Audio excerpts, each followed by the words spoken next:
apaan deh, orang Indonesia suka pada ngaret. Sebagian besar orang Indonesia suka ngaret. Janjian jam berapa, datang jam berapa.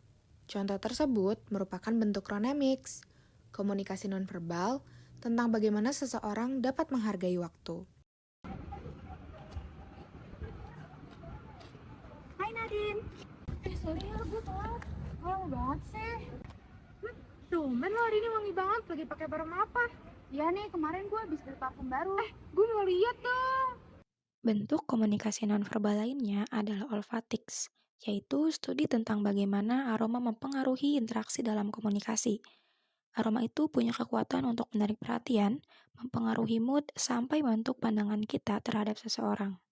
Jabarin. Jalan bareng hari ini.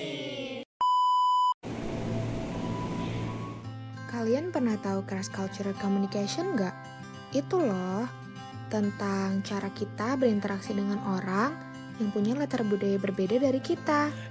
Bisa beda bahasa, beda nilai, beda kebiasaan, bahkan beda cara nunjukin emosi. I don't need nobody else. I got you, and you got me too. Glodok itu dulunya adalah kawasan pecinan atau Chinatown tertua di Jakarta.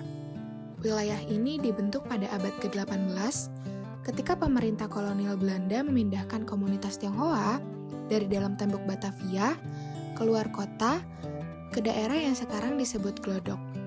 Seiring berjalannya waktu, Glodok tumbuh menjadi pusat perdagangan dan sampai sekarang dikenal sebagai tempat kuliner. Nah, makanan pertama yang bakal kita coba ada bakmi Kota Tua 1924. Patokannya, setelah kalian nyebrang dari halte Glodok, kalian jalan terus saja ke arah selatan sampai ngeliat LTC. Ada gang di seberangnya, Gang Kemurian 4. Abis itu kalian tinggal jalan lurus aja deh. Kalau biasanya bakmi khas Tionghoa identik dengan bahan-bahan non-halal seperti minyak dan daging babi, bakmi Kota Tua 1924 sendiri sudah menggunakan bahan-bahan yang halal, yakni minyak sayur dan daging ayam.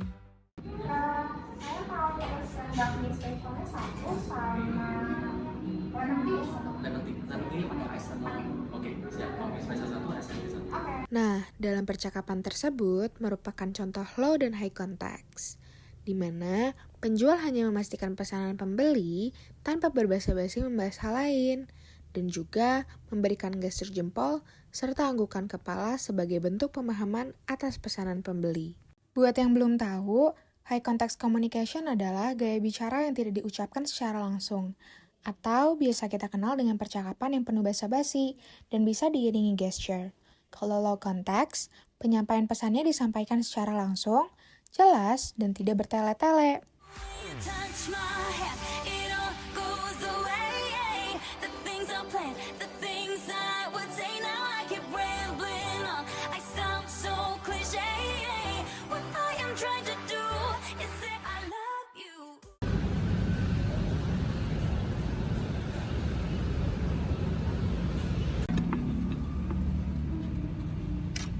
Oh, berarti yang udah termasuk bihun aja ya? Tergantung Sama timun.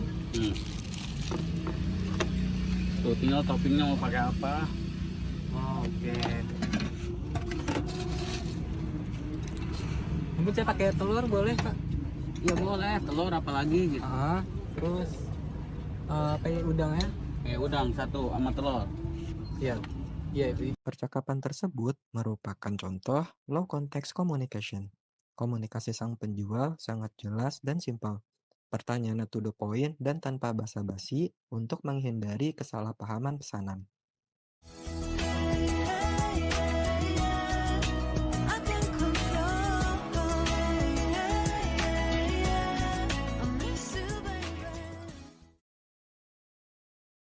Selain makanan legendaris, di Glodok juga ada makanan kekinian loh. Kalau kalian main-main di petak 6, kalian akan menemukan makanan yang sempat viral di kalangan Gen Z, yaitu cimol bojot AA.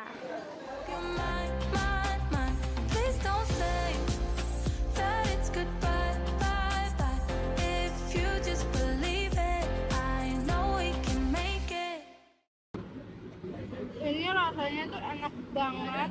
Kalian yang suka gurih-gurih itu bisa banget nyemilin makanan-makanan ini karena ini tuh sempat viral di kalangan Gen Z dan kalian tuh bisa milih toppingnya, bumbunya tuh apa itu bebas sesuai dengan kalian.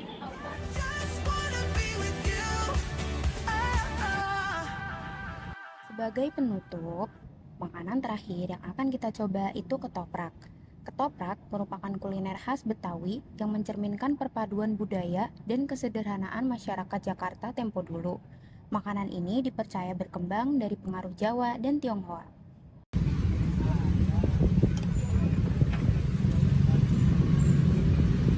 Jadi guys, jadi udah jadi ketopraknya.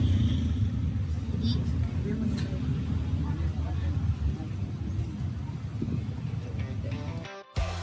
Can't get enough of this. Being with you is like never-ending sunshine.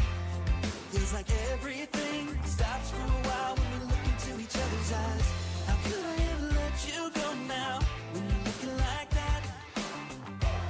Can't get enough of this. Being with you is a never-ending sunshine. Din, dari tadi kayaknya kita cuma bahas dari sisi cross-cultural communication aja deh.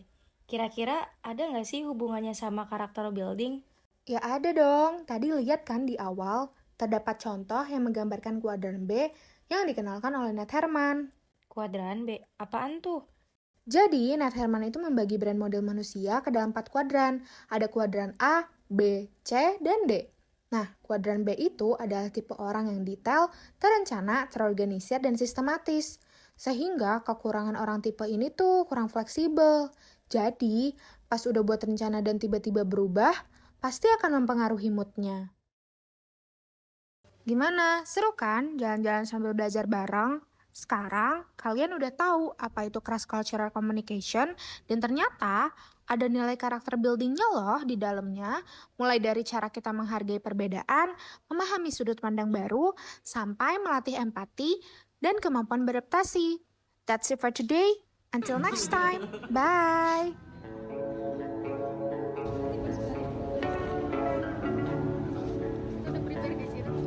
Terakhir lagi makan.